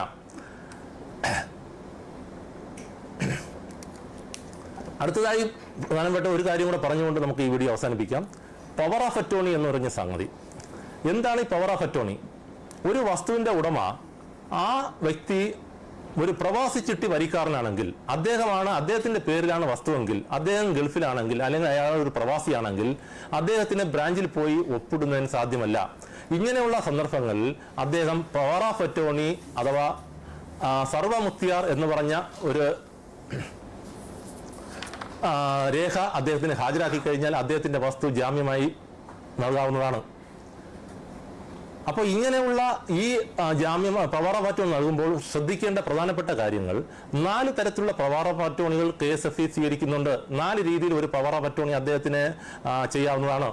ഒന്ന്, 600 രൂപ മുദ്രപത്രത്തിൽ നാട്ടിൽ നിന്ന് തന്നെ അദ്ദേഹത്തിൻ്റെ നോമിനിയോ അദ്ദേഹത്തിൻ്റെ ബന്ധുക്കളോ ആരെങ്കിലും തയ്യാറാക്കി അതാത് ശാഖകളിൽ കാണിച്ചിട്ട് ആ മുദ്രപത്രം പ്രവാസി ലോകത്തേക്ക് അയച്ചു കൊടുക്കുക, അതായത് പ്രവാസി ഇരിക്കുന്ന രാജ്യത്തേക്ക് അയച്ചു കൊടുക്കുകയും അവിടെയുള്ള എംബസി അറ്റസ്റ്റ് ചെയ്ത് അദ്ദേഹം ഒപ്പിട്ട എംബസി അറ്റസ്റ്റ് ചെയ്ത് അത് തിരികെ വന്നു കഴിഞ്ഞാൽ അത് പവർ ഓഫ് അറ്റോർണിയായിട്ട് സ്വീകരിക്കാം. 2, അദ്ദേഹം ഇരിക്കുന്ന സ്ഥലത്ത് വെച്ച് തന്നെ ഒരു വൈറ്റ് പേപ്പറിൽ തന്നെ ഈ പവർ ഓഫ് അറ്റോർണി അദ്ദേഹത്തിന് തയ്യാറാക്കാവുന്നതും, ആ തയ്യാറാക്കുന്ന പവർ ഓഫ് അറ്റോർണി അദ്ദേഹം ഒപ്പിട്ട് എംബസി അറ്റസ്റ്റ് ചെയ്ത് ഇങ്ങോട്ടേക്ക് അയച്ചു കൊടുത്തു കഴിഞ്ഞാൽ ഇവിടെ കേരളത്തിൽ എത്തിയതിനു ശേഷം RD ഓഫീസിൽ പോയി മതിയായ ഫീസ് അടച്ച് അഡ്ജുഡിക്കേറ്റ് ചെയ്തതിനു ശേഷം ആ പവർ ഓഫ് അറ്റോർണി നമുക്ക് സ്വീകരിക്കാവുന്നതാണ്. അപ്പോൾ 2 തരത്തിലുള്ള പവർ ഓഫ് അറ്റോർണി അദ്ദേഹം ഗൾഫിലാണെങ്കിൽ നമുക്ക് സ്വീകരിക്കാൻ പറ്റും. മൂന്നാമത്തെ തരത്തിലുള്ള പവർ ഓഫ് അറ്റോർണി, അദ്ദേഹം ഇപ്പോൾ നാട്ടിലാണ്, അദ്ദേഹത്തിന് ഉടൻ തന്നെ ഗൾഫിലേക്ക് അല്ലെങ്കിൽ ജോലി സ്ഥലത്തേക്ക് വിദേശത്തേക്ക് പോകേണ്ടതായിട്ടുണ്ട്. അത്തരത്തിലുണ്ടെങ്കിൽ അദ്ദേഹത്തിന്റെ അടുത്ത രക്തബന്ധുക്കൾക്ക് അദ്ദേഹത്തിന് ഒരു നോട്ടറി അഫിഡവിറ്റ് വഴി പവർ ഓഫ് അറ്റോർണി നൽകാവുന്നതാണ്. അദ്ദേഹത്തിന്റെ അടുത്ത ബന്ധുക്കളൊന്നും തന്നെ ഇവിടെ ഇല്ല എങ്കിൽ രജിസ്റ്റർ ഓഫീസിൽ പോയി രജിസ്ട്രേഷൻ നടത്തി അദ്ദേഹത്തിന് പവർ ഓഫ് അറ്റോർണി നൽകാവുന്നതാണ്. അത് ഈ അവസാനം പറഞ്ഞ 2 കാര്യങ്ങളും അദ്ദേഹം നാട്ടിലുള്ളപ്പോൾ സംഭവിക്കാവുന്നതും ഉടൻ തന്നെ വിദേശത്തേക്ക് പോകുന്ന സന്ദർഭങ്ങളിൽ എടുക്കേണ്ടതും, ആദ്യം പറഞ്ഞ 2 സന്ദർഭങ്ങളിൽ അദ്ദേഹത്തെ വിദേശത്തിരിക്കുമ്പോൾ ചെയ്യാവുന്നതുമാണ്. ഇങ്ങനെ 4 തരത്തിലുള്ള പവർ ഓഫ് അറ്റോർണികൾ KSFE കൈകാര്യം ചെയ്യുന്നുണ്ട്. ഇതിൽ ഏത് പവർ ഓഫ് അറ്റോർണിയാണ് താങ്കൾക്ക് അല്ലെങ്കിൽ ഓരോ വരിക്കാരനും അനുയോജ്യം അത് തിരഞ്ഞെടുത്ത് അത് ശാഖകൾ കൊടുക്കാവുന്നതും അതനുസരിച്ച് പ്രോസസ്സ് നടത്താവുന്നതാണ്. ഒരിക്കൽ പവർ ഓഫ് അറ്റോർണി നൽകി കഴിഞ്ഞാൽ അദ്ദേഹത്തിന് ഏത് ചിട്ടിയിൽ വേണമെങ്കിലും ധാരാളമായിട്ട് അടുത്ത ചിട്ടികൾക്ക് അത് പവർ ഓഫ് അറ്റോർണി കാണിച്ചിരുന്നാൽ മതി, അടുത്ത ചിട്ടികൾക്കും അത് ഉപയോഗിക്കാനായിട്ട് സാധിക്കും, ആ വസ്തുവും ഉപയോഗിക്കാനായിട്ട് സാധിക്കും. ഇതാണ് ജാമ്യങ്ങളെക്കുറിച്ച് പറയേണ്ടത്. ജാമ്യങ്ങളെക്കുറിച്ച് പറയുമ്പോൾ ഇത്രയും പറഞ്ഞ് ധാരാളം ക്വറീസ് നമുക്ക് വന്നിട്ടുള്ള അടിസ്ഥാനത്തിലാണ് ഇത്രയും വിശദീകരിച്ച് ജാമ്യത്തിനെ കുറിച്ച് പറയേണ്ടതായിട്ട് വന്നത്. ഈ ജാമ്യ വ്യവസ്ഥകൾ ഒരിക്കലും തന്നെ നിങ്ങൾക്കൊരു ദോഷമല്ല. KSFEക്ക് അല്ല ജാമ്യമാകുന്നത്. ഒരു ചിട്ടി പിടിക്കാത്ത വ്യക്തിക്ക്, നിങ്ങൾ ചിട്ടി പിടിച്ച വ്യക്തിയാണെങ്കിൽ മറ്റുള്ളവർക്കുള്ള ഒരു സുരക്ഷ എന്ന രീതിയിലാണ് KSFE ജാമ്യം വാങ്ങുന്നത് എന്നുള്ള നല്ല ഉദ്ദേശത്തോടുകൂടി അത് സ്വീകരിക്കേണ്ടതും, ഏത് ജാമ്യമാണ് തരാൻ ഉദ്ദേശിക്കുന്നത് അത് നൽകി അതനുസരിച്ച് മുന്നോട്ട് പോയി ചിട്ടിപ്പണം കൈപ്പറ്റാവുന്നതാണ്. ഇപ്പോൾ വന്ന 1-2 ക്വസ്റ്റ്യൻസ് വന്നിട്ടുണ്ട്. അതിനെക്കുറിച്ച് ഞാൻ ഇവിടെ ഒന്ന് പറഞ്ഞ് നമുക്കിപ്പോൾ അവസാനിക്കാം. SBI ഇൻഷുറൻസ് സെക്യൂരിറ്റിയായി അക്സെപ്റ്റ് ചെയ്യുമോ? ഞാൻ നേരത്തെ പറഞ്ഞു കഴിഞ്ഞു. IRDAI insurance regulatory development authority of India എന്ന് പറഞ്ഞ സ്ഥാപനം അംഗീകരിച്ചിട്ടുള്ള ഏത് സ്ഥാപനത്തിലെ ഇൻഷുറൻസ് പോളിസികളും യൂണിറ്റ് ലിങ്ക്ഡ് അല്ലാത്ത ഏത് പോളിസികളും നമുക്ക് ലൈഫ് പോളിസികളാണ് ഞാൻ ഉദ്ദേശിക്കുന്നത്. വാഹനത്തിന്റെ പോളിസികളല്ല. ഇൻഷുറൻസ് പോളിസികൾ എന്ന് വെച്ചാൽ വാഹനത്തിന്റെ പോളിസികളല്ല, ഹെൽത്ത് പോളിസികളല്ല, ലൈഫ് പോളിസികൾ, യൂണിറ്റ് ലിങ്ക്ഡ് അല്ലാത്ത ലൈഫ് പോളിസികൾ KSFE ജാമ്യമായി സ്വീകരിക്കുന്നുണ്ട്. അപ്പോൾ ഇവിടുത്തെ വന്ന ക്വസ്റ്റ്യൻ, SBI ഇൻഷുറൻസ് സെക്യൂരിറ്റിയായി സ്വീകരിക്കുമോ? തീർച്ചയായിട്ടും നേരത്തെ പറഞ്ഞനുസരിച്ച് അത് ചെയ്യാൻ പറ്റുന്നതാണ്. KSFE ഫിക്സഡ് ഡെപ്പോസിറ്റ് കഴിഞ്ഞാൽ എങ്ങനെയാണ് പൈസ കിട്ടുന്നത്, എന്താണ് പ്രൊസീജിയർ? KSFEയുടെ ഫിക്സഡ് ഡെപ്പോസിറ്റിന്റെ കാലാവധി പൂർത്തിയായി കഴിഞ്ഞാൽ അദ്ദേഹത്തിന് ഡെപ്പോസിറ്റ് ക്ലോഷർ എന്ന് പറഞ്ഞ ഒരു ഓപ്ഷൻ നിലവിലുണ്ടാവും. അദ്ദേഹത്തിന്റെ പ്രൊഫൈലിൽ കയറി ഡെപ്പോസിറ്റ് ക്ലോഷർ എന്ന പ്രൊഫൈലില് ഫിക്സഡ് ഡെപ്പോസിറ്റ് എടുക്കുക, ഫിക്സഡ് ഡെപ്പോസിറ്റ് ക്ലോഷർ ചെയ്യുക. ഡെപ്പോസിറ്റ് ക്ലോഷർ സബ്മിറ്റ് ചെയ്യുമ്പോൾ അദ്ദേഹത്തിന്റെ ബാങ്ക് ഡീറ്റെയിൽസ് ചോദിക്കും. അവിടെ നേരത്തെ അപ്രൂവ്ഡ് അല്ല എങ്കിൽ, ബാങ്ക് കൊടുത്തിട്ടില്ല എങ്കിൽ, ഏത് ബാങ്കിലേക്കാണോ, ഏത് NRO അക്കൗണ്ടിലേക്കാണോ മാറേണ്ടത് ആ NRO അക്കൗണ്ട് നമ്പരും IFSC കോഡും അതോടൊപ്പം തന്നെ ബാങ്കിന്റെ ഇമേജും അപ്ലോഡ് ചെയ്ത് സബ്മിറ്റ് ചെയ്ത് കഴിഞ്ഞാൽ അടുത്ത 1-2 പ്രവൃത്തി ദിവസങ്ങൾക്കുള്ളിൽ ഞങ്ങൾ ഇവിടെ നിന്ന് അദ്ദേഹത്തിന്റെ NRO അക്കൗണ്ടിലേക്ക് എമൗണ്ട് മാറ്റി കൊടുക്കാവുന്നതാണ്. ഒരു കാര്യം കൂടെ ഓർക്കേണ്ടത്, KSFE ആകർഷകമായ പലിശ ഇപ്പോൾ കൊടുക്കുന്നുണ്ട്. 8.25% വരെ KSFE പലിശ കൊടുക്കുന്നുണ്ട്. വേറെ ഏതൊരു ധനകാര്യ സ്ഥാപനത്തിനും ഇല്ലാത്ത ഒരു ആകർഷകമായ പലിശയാണ് KSFE ഇപ്പോൾ നൽകുന്നത്. പ്രവാസി ചിട്ടിയും അതേപോലെ തന്നെ. അപ്പോൾ തീർച്ചയായിട്ടും ഈ പലിശ ഈ പണം ഇവിടെ തന്നെ നിങ്ങൾക്ക് റിന്യൂ ചെയ്ത് നിക്ഷേപിക്കാവുന്നതാണ്. ഇവിടെ തന്നെ നിക്ഷേപിക്കാം. അങ്ങനെയാണെങ്കിൽ അതിനുള്ള ഓപ്ഷനും അതേ ബട്ടണിൽ തൊട്ട് താഴെ റിന്യൂ ഓപ്ഷൻ എന്ന് പറഞ്ഞൊരു ഓപ്ഷൻ ഉണ്ട്. ആ ഓപ്ഷൻ വഴി എത്ര വർഷത്തേക്കോ, 1 വർഷത്തേക്കോ 2 വർഷത്തേക്കോ അനുയോജ്യമായ രീതിയിൽ നമുക്ക് നിക്ഷേപിക്കാനുള്ള സാഹചര്യം ഉണ്ട്. അതും നമുക്ക് ഓപ്റ്റ് ചെയ്യുക എന്നുള്ളതാണ്. അതിലേക്ക് വേണ്ടി സഹകരിക്കുക. ഇതാണ് പ്രൊസീജിയറായിട്ട് അതിൽ പറയാനുള്ളത്. അപ്പോൾ ഇതാണ് ക്വസ്റ്റ്യൻസ് ആയിട്ട് വന്നിട്ടുള്ള ക്വസ്റ്റ്യൻസ്. ഇനിയും ഇതിനെക്കുറിച്ചുള്ള കമൻറ്റുകൾ നമ്മൾ പ്രതീക്ഷിക്കുന്നുണ്ട്. തീർച്ചയായിട്ടും നിങ്ങൾ ഇതിനു വേണ്ടിയുള്ള കമൻറ്റുകൾ ഇനിയും നിങ്ങൾ ഇടണമെന്നാണ് അതിനെക്കുറിച്ച് പറയുന്നത്. സെക്യൂരിറ്റി എന്നുള്ളത് വലിയൊരു സെക്ഷനാണ്. അത് ഇത്രയും സമയം നിങ്ങളോടൊപ്പം സമ്മതിക്കാൻ അവസരം കിട്ടിയതിൽ സന്തോഷമുണ്ട്. ഇത് നിങ്ങൾ തീർച്ചയായിട്ടും കണ്ട് ആവശ്യമായ സംശയങ്ങളുണ്ടെങ്കിൽ തീർച്ചയായിട്ടും കമൻ്റ് ഇടുകയോ മെയിലിടുകയോ എന്തെങ്കിലും ചെയ്തു കഴിഞ്ഞാൽ അതിനുള്ള മറുപടി കൊണ്ട് അല്ലെങ്കിൽ വിളിക്കുക. എന്ത് സംശയം ഉണ്ടെങ്കിൽ നമുക്ക് പറഞ്ഞു തരാനായിട്ട് സാധിക്കും. സെക്യൂരിറ്റിയെക്കുറിച്ചുള്ള ഏകദേശം ഐഡിയ നിങ്ങൾക്ക് കിട്ടിയെന്നുള്ള ഒരു ഉത്തമ വിശ്വാസത്തോടു കൂടി ഇന്നത്തെ ഈ ലൈവ് പ്രോഗ്രാം ഇവിടെ അവസാനിപ്പിക്കുന്നു. നന്ദി, നമസ്കാരം.